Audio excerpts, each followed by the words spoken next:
Well, let me ask you a couple of practical questions because I did want to ask you a little bit about your editorial process. I'm endlessly fascinated by how other writers go about this because I haven't got it down to a T, which is why I'm still doing 30 drafts even at this stage in my career. You said earlier that the books are getting harder, and I'm Yeah. finding that as well. Why is that, you think? I think it's because our expectations maybe change the further we are on our writing journey. I mean, I didn't read it nearly as much middle grade literature as I do now when I first started writing.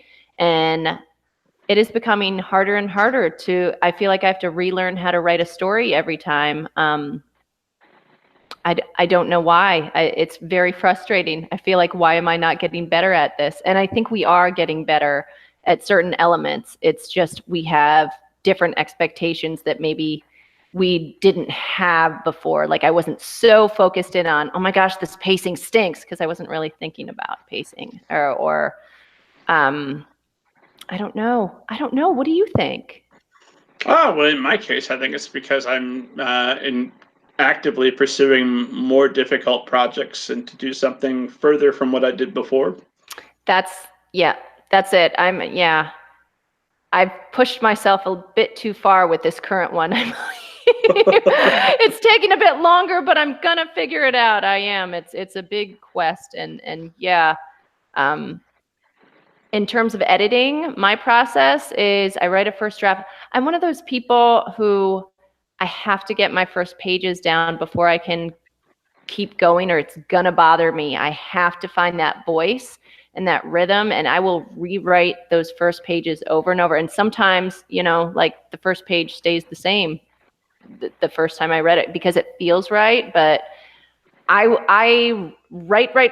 Which way would it be better? I write. And then before I start writing again, I'll go back and do a sweep and clean it up a bit. And then I'll continue on. And then the next time I write, I go back and do a sweep of that and write on. So my writing process has become pretty slow, but I find that I end up with a much cleaner first draft that way. But I typically, when I'm done with a first draft, I'll let it rest. I'll work on something else while it's resting. So I'm not just letting it rest. I'll go work on something else, and then I'll come back and then I'll clean it up and I'll send it to my critique partners and celebrate because it's out of my hands for a while, and they'll get back to me. And I love having different critique partners. I think it's so important because each of them has a different style of feedback, and each of them is excellent at catching different things. And it's always good to, if you're wondering if 3 out of the 4 critique partners mention something, you are pretty darn sure that it's a problem, But if maybe one mentions it and says, you might want to look at this, and nobody else mentions it, and you're on, it's just great. We always tell each other, use what's helpful, discard the rest. So I'll do that, and then it goes to my agent, and then we do more revisions and more revisions, and then we goes to my editor and we do more revisions. It's fun. I think that sometimes when I do school visits, that's something I tell people. First of all, I show them my 8-page long critique or editorial letter that's taller than me. I say, you get a few red marks. Don't worry about it. Red marks are helping you show how to make your writing better. This is what I got. So they're always like, oh my gosh. So I forget what I was going to say. What was I going to say? What was I talking about? Just about editing and how much work goes into it and continues to go. Oh, yes. Something I always say is you see books on the bookshelf, and I don't think they realize that, yes, picture books as well. These books have been edited 10, 15, 20, 30 times, It's a long process. What is your process? Do you use critique partners as well? Oh, yeah. Thoroughly. For this most recent one, they raked me over the coals multiple times, and it was ultimately a good thing. But it took longer than I would have thought to write this middle grade novel, where I could have written and did write 2 horror novels within the same time period. And part of that was just me, after having written for adults for a little bit and coming back to middle grade, having to retrain myself to write middle grade. Yeah. And then part of it was just, this was a harder story to break because it was more ambitious than the last time around. and I was expanding the universe and doing some things that I thought were right, but were far more challenging for me.